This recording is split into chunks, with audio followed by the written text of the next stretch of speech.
Okay, so again, if anybody is coming on board, just put your name and where you're from in the chat room there. And especially if you're a rookie or somebody that might be interested in officiating, put that in the chat as well. Include your email. We're going to find you a home. We're doing this in conjunction with the North Alabama Football Officials Association. Just a forum to have discussions. Engage those rookies and newer officials, facilitate recruiting, start training right now, and even for veteran officials, just to kind of get your head into the game or keep your head in the game. In terms of scheduling, tonight's was especially set to happen the day after the Super Bowl, so that we can talk about a few things there. For example, holding. And we'll use the Super Bowl as an example, but of course, we're going to talk to it in the context of the National Federation rules, talk a little bit of philosophy. If you have any comments, enter those in the chat room, and then when the time comes that we have an open discussion, then we can pick and choose from there. We've got 30 minutes. So we just need to kind of keep everything kind of as concise as we can. From there, we're going to go into clock management.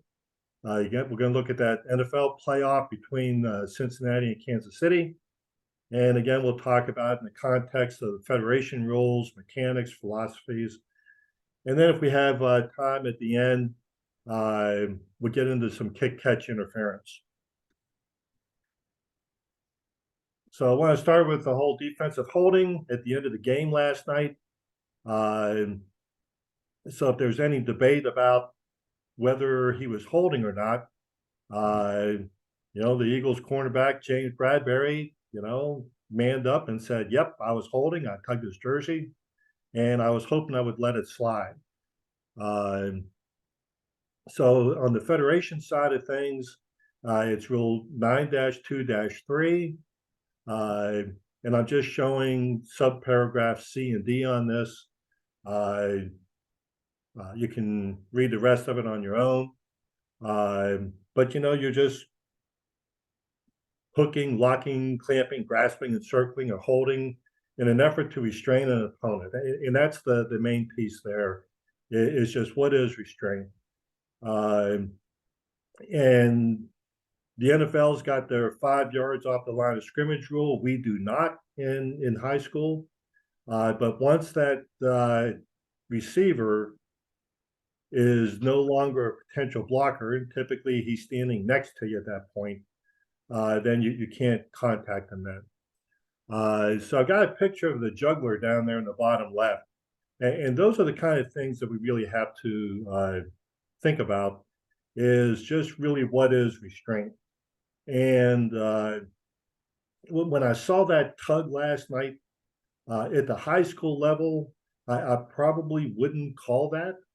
At the NFL level, with the elite athletes that they have, and everything is all based on timing and such, that little tug could make a difference.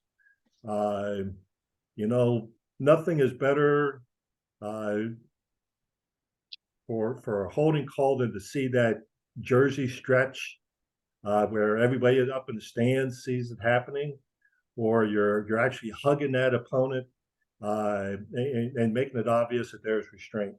And even better when that player that's being restrained is making movements and actions such that it's obvious that he's being held from what he wants to do. So that's key there, as you juggle that ball about understanding what your definition of a hold is, and then how consistent are you? Are you applying that same thought process and philosophy in the first quarter as you are in the fourth? Getting back to Bradberry's comment, I was hoping they would let it slide. The players understand it. Everybody likes using that term. Let them play. Uh, they will start understanding very early in the game how well or how we're going to go about officiating. If we're going to let that tug go. And if you do let it go in the first quarter, you better be letting it go in the fourth quarter. Or if you're calling it in the first, you better be calling it in the fourth too. Which kind of takes us to the end of the game there. That I always cringe when I hear the announcers on TV. You typically cringeworthy anyway about, well, they're going to let him play here at the end of the game. Well, there's always two teams out there. So I'll give credit to the one announcer on the NFL Network this morning that was saying, well, the Philadelphia Eagles, were upset that they threw that flag on that. But now when they see the film, and if that call wasn't made, then the Kansas City fans would have been going crazy that the call wasn't made. So so there are two teams out there, and I just kind of go back to the whole notion about consistency and restraint, understanding what the intent of the rule is, are going to be your friends. So I think that's key to the whole thing there. So yeah, as a juggler, we got to keep all that in mind and try to figure out those three things and not drop it. Any thoughts? Any comments? Am I spinning off in the wrong direction? No, I mean, I was thinking too about the hold, whether so for defensive holding, I would look for a rotation or restraint, right? Like a rotation or displacement, I should say. Yeah. And that's and so a lot of times when I see them with their hand on the hip or the shoulder, I'm looking to see if you see a rotation, and there's no guarantees. What I saw in real time, it looked like when he got him that he displaced his feet, but then watching it again, I'm like, well, did he displace his feet, or was it just the field was crappy and he slipped a little bit? Which, guess what, the field was crappy and they were slipping a lot. So it's hard to say. I certainly don't fault the official, but we're both officials, so we tend to do that.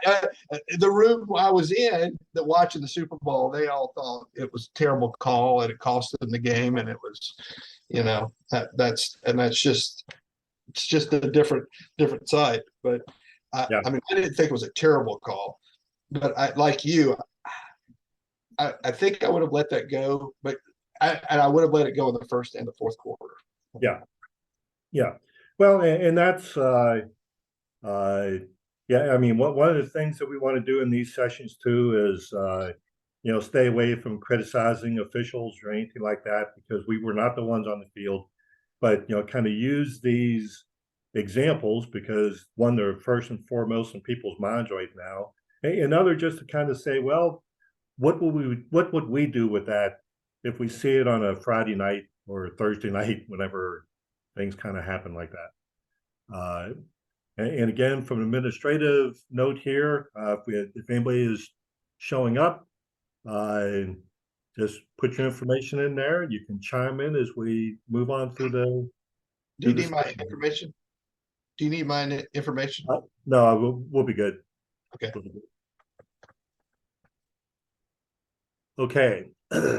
So this takes us back, I guess, 2 weeks. That Kansas City Cincinnati game, where the whole cringeworthy piece of this was they're going to do a do-over there in the fourth quarter. So just kind of a short recap of the scenario. Kansas City had the ball. It was second down. They threw an incomplete pass. And then I guess when they brought the ball back, the short wing realized that it wasn't spotted where it needed to be. So he was going out to respot it. Something that I didn't really realize until this year in the NFL is that they will stop the play clock as well. So where we will just reset it to 25. They'll stop it and then restart it whenever they restart the ready for play, and they give the ready for play signal. But anyway, the deep wing then noticed that the play clock was stopped because they were respawning it, but they saw that the game clock was still running, and he ran in blowing the whistle. They were playing in Kansas City, so of course everybody's talking about how loud it is, and I believe in the NFL the deep wing is like 30 yards off the line of scrimmage. So if not 30, he's 25, but certainly deeper than what we do. And not everybody heard it. Certainly the quarterback and the snapper didn't hear it, so they snapped the ball. The ball was caught, but it was short of the line of game. So it would have been a 4th and 4, but then everybody kind of got together and said, well, we had an issue with the clock, so we're going to just go ahead and replay the 3rd down. So obviously that created a lot of issues. And then, of course, 3rd down, they made it and, eventually went on to win the game. So, so what does that do for us? So Rule 3-4-4F talks about when the game clock needs to be stopped, when a legal or illegal forward pass is incomplete. So that takes care of that. Rule 3-6-1A, subparagraph 2 says that, well, we would still be doing a 40-second play clock.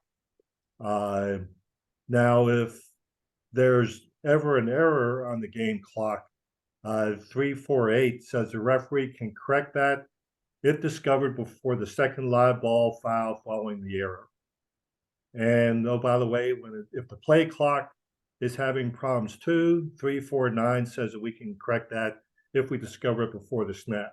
And the other thing we can do there too is that when that 40-second play clock is counting down, and if we have any issues about getting the ball ready for play, getting it to the proper spot, maybe it's a deep pass. It's the only ball that the team wanted to use, so we got to go recover the ball and get it on up to the umpire.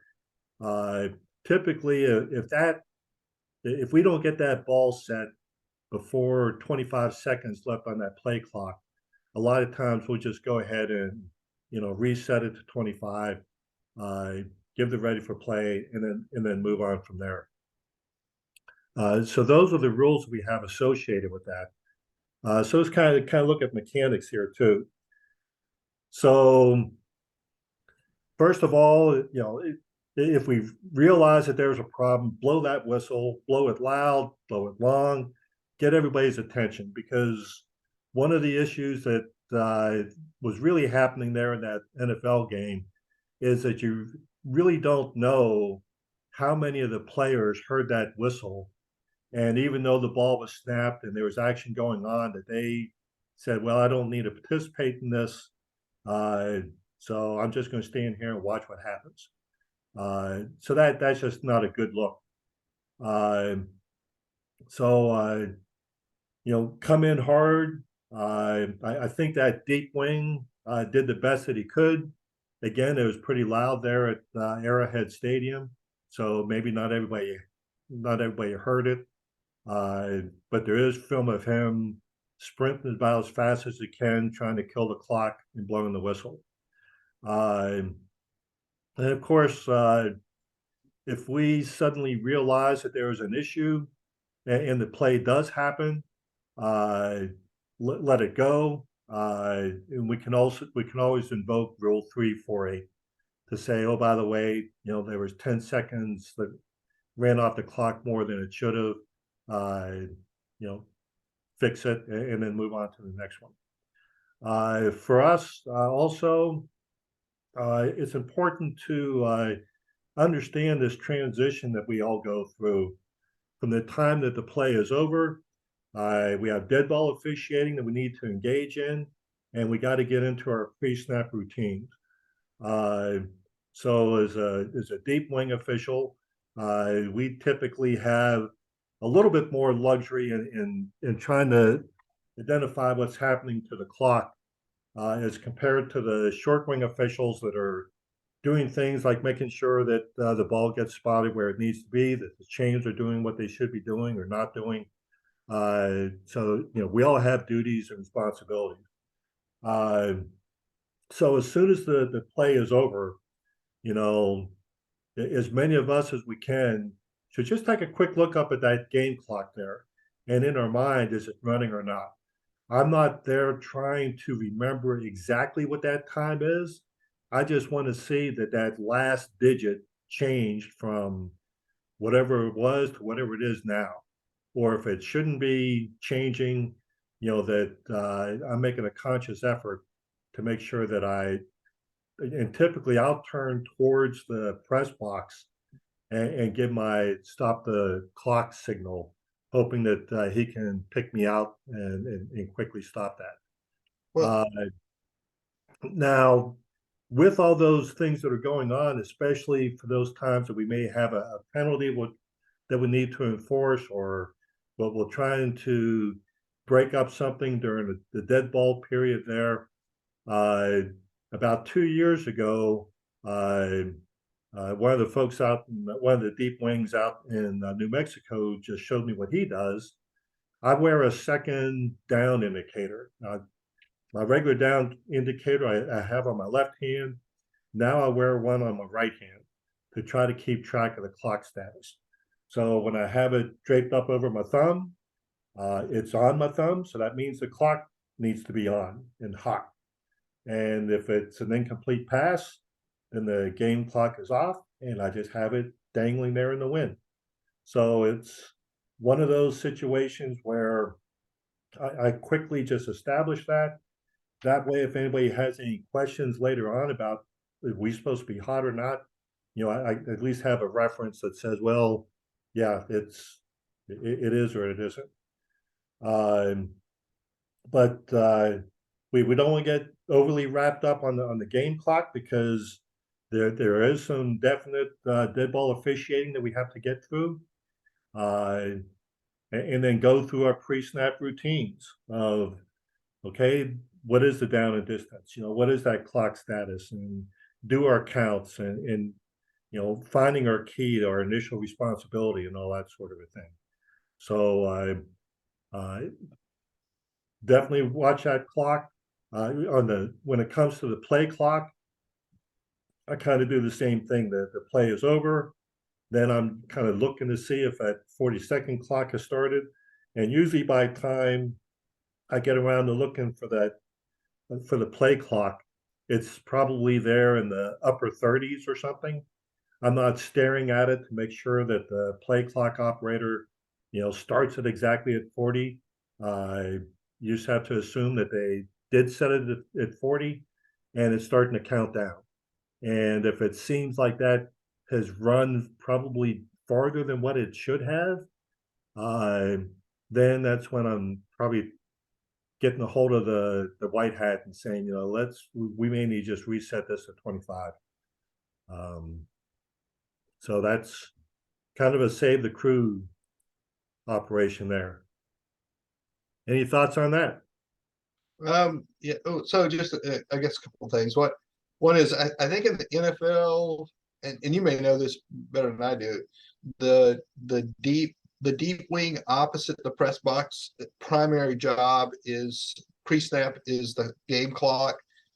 Just like I think the side the deep wing judge. close, the deep wing close is one of them is that right? Well, one of them is in charge of it. Yeah. And so that was his primary job, and so that's why it wasn't one of the guys close. It happened to be the guy who, a lot of things were going on, but he was doing his primary job, and right. They snapped it quick. And the other thing I would say is there's sometimes that you realize, or sometimes you go before the ball is snapped. Okay, I need to kill it. Now the ball could be snapped after you realize it. but it's okay to go ahead and shut it down. For instance, if the coach calls a timeout. Maybe only you and the coach knows he called a timeout, but like you need to go ahead and shut down that play. And if it starts going and they don't hear you, you need to be able to back it up and make sure you know what the clock was and everything. So that's I guess those are only two comments. Yeah. Uh, so back when you were wearing the white hat, I've come across a couple different philosophies too, as to when do you decide that you're going to correct the clock?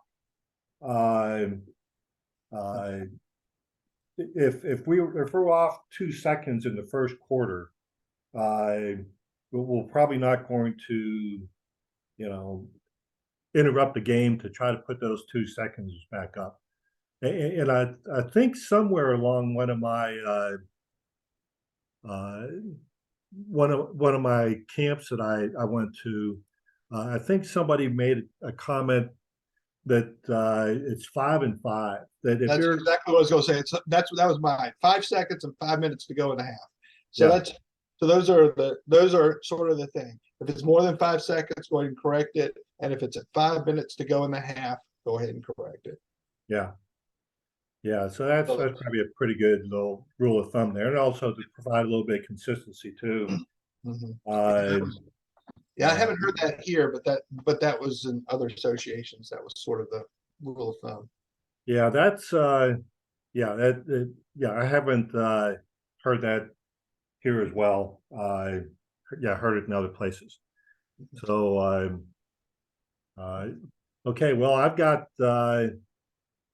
about 2 minutes left here on our time. So I'll kind of save that kick catch interference for the next session that we'll do in March. And we'll go back to a Tuesday rotation on that as well. So Okay, catch. Okay. Oh, because you mentioned rough and running the kicker, but kick catch interferences. yeah, this would be kick catch interference. And talking about the uh, you know, at the federation level, we've been blessed with there's a difference in kick catch interference on a scrimmage kick as opposed to a free kick. So yay.